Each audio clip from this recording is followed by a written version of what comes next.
Hello दोस्तों, आज हम अभी में एनसीईआरटी पैटर्न को लेकर आए हैं। तो चलिए देखा जाए दोस्तों, प्रश्नावली 3.1 यहाँ पे दे रखा है समीकरण इतना बराबर इतना से ए बी सी तथा डी के मान को ज्ञात कीजिए। तो सबसे पहले हम ऐसी सवालों में ए बी सी डी वाले में मान ज्ञात करने के लिए अवयव का क्रम देखेंगे। इसमें दो पंक्तियां दे रखा है और दो स्तंभ दे रखा है, तो 2 गुणे 2 क्रम का यह है। इसमें भी दो पंक्तियां दो स्तंभ है, तो 2 गुणे 2 क्रम का। जब अवयव बराबर वे क्रम तो संगत अवयव भी बराबर होंगे दोनों अवयवों का। तो यहां पे हम लिख लेंगे हल और तुलना करा लेंगे आप। a माइनस बी बराबर हो जाएगा -1 और समीकरण नंबर आपका हो जाएगा 1। 2a प्लस सी बराबर हो जाएगा 5, समीकरण नंबर 2। यानी 4 इसमें अवयव है, 4 उसमें अवयव है। लिखेंगे सबको, तुलना करा लेंगे। यहाँ पे हो जाएगा 2a माइनस बी बराबर 0, समीकरण नंबर हो जाएगा 3। 3c प्लस डी बराबर 13, समीकरण नंबर हो जाएगा 4। अब लिख लिया जाएगा दोस्तों समीकरण 1 व समीकरण 2 से। तो समीकरण 1 व 2 लिख लेंगे। a माइनस बी बराबर -1, यहाँ पे है 2a माइनस बी बराबर 0। इस प्रकार हम देखेंगे कि जो माइनस बी समान है, यदि हम घटा दें तो हमारा हो जाएगा एक तो -1 प्लस जो कि कट जाएगा। तो लिखेंगे घटाने पर तो ये जो प्लस है वो माइनस, जो माइनस है प्लस, और 0 को प्लस माइनस तो आप लिख ही सकते हैं।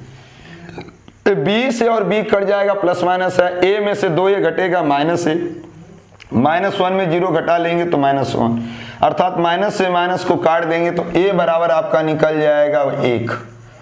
अब लिखेंगे a का मान समीकरण नंबर 1 में रखने पर, a बराबर 1 समीकरण 1 में रखने पर, तो दोस्तों हो जाएगा a की जगह 1 माइनस b बराबर -1।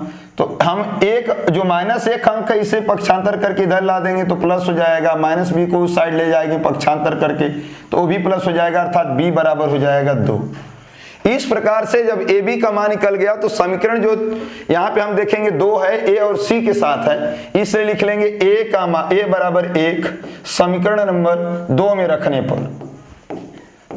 रखने पर, यहां से दोस्तों c का मान निकल जाएगा। तो 2 गुणे 1 प्लस c बराबर 5। देख लीजिएगा समीकरण 2 है, 2a प्लस c बराबर 5, तो हो जाएगा 2 प्लस c बराबर 5। तो आपका हो जाएगा c, 2 को उस साइड पक्षांतर कर देंगे, घट जाएगा, c का मान 3 हो जाएगा। इस प्रकार से c और d वाले में रख देंगे समीकरण 4 में, यानी c बराबर 3 समीकरण 4 में रखने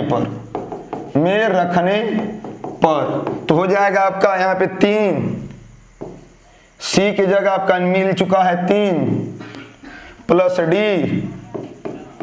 बराबर 13, तो 3 3 के 9 प्लस d बराबर 13, तो d बराबर हो जाएगा 4। इस प्रकार से सबका जो आंसर आया हम एक जगह लिख लेंगे। a बराबर अब आया है आपका, a बराबर 1 आया है, देखेंगे b बराबर आपका 2 आया है, c बराबर 3 आया है, कामा डी बराबर जो आया है वो 4 आया है। ये आपका आंसर हो जाएगा दोस्तों। तो नेक्स्ट देखिएगा, अगली सवाल हो जाएगी आप लोग की।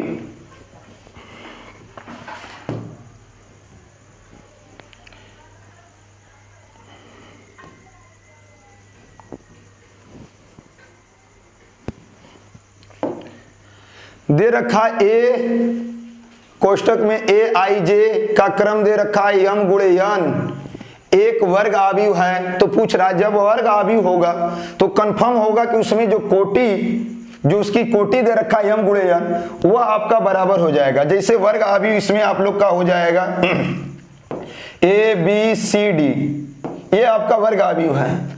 तो इसमें देखिएगा 2 पंक्ति और 2 स्तंभ होंगे, तो 2 गुणे 2 क्रम का है। इसी प्रकार से आर करके लेंगे तो a बराबर हो जाएगा दोस्तों 1 2 3, कुछ भी अवयव ले सकते हैं, 2 3 5, तो इसमें भी देखेंगे अभी एक वर्ग अवयव है, इसमें 3 पंक्तियां हैं और 3 स्तंभ है, तो इसका भी क्रम जो हो जाएगा 3 गुणे 3 हो जाएगा, इसका जो क्रम होगा मित्रों।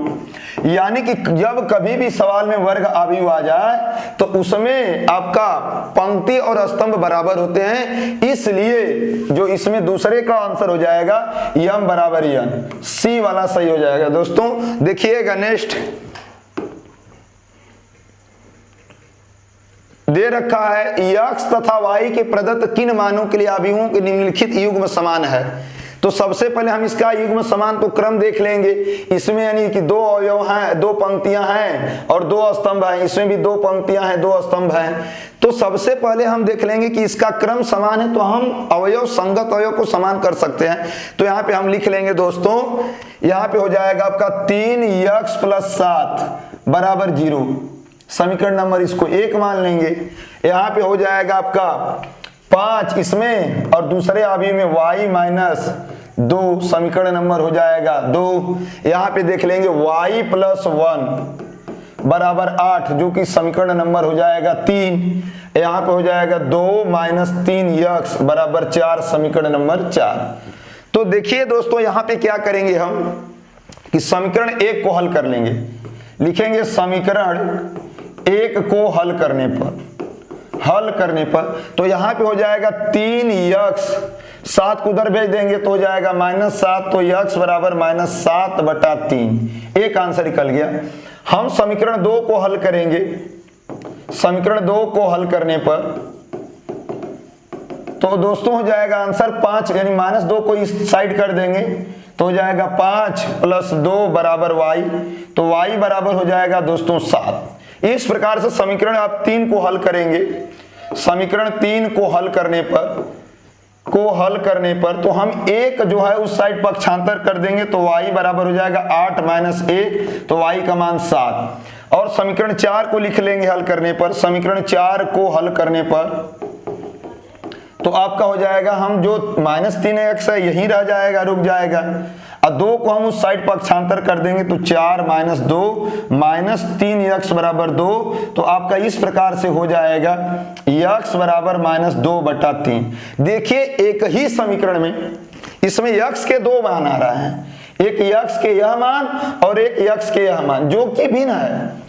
एक ही सवाल में यानी एक ही समीकरण में x बराबर -2/3, x बराबर -7/3, जो कि मित्रों एक ही समीकरण में x के 2 वैल्यू नहीं होना चाहिए। यहाँ पे y का तो मान समान है, यहाँ y बराबर 7 और y बराबर 7, लेकिन एक ही समीकरण में x के 2 मान है जो कि इसे हल किया नहीं जा सकता, अर्थात हम इसे आंसर में लिख देंगे, ज्ञात करना संभव नहीं है। देखा जाए नेक्स्ट आपका दे रखा है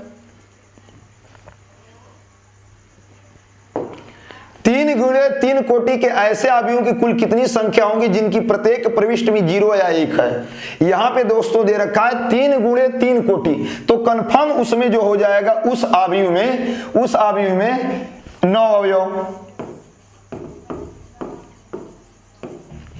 कुल कितनी संख्या जिनकी प्रत्येक प्रविष्ट, तो इसमें जान लीजिएगा कि कंफर्म जो 9 अवयव वाले बनेंगे दोस्तों, प्रत्येक अवयव को 0 या 1 तरीके से लिख सकते हैं, यानी 2 तरीकों से लिखा जा सकता है।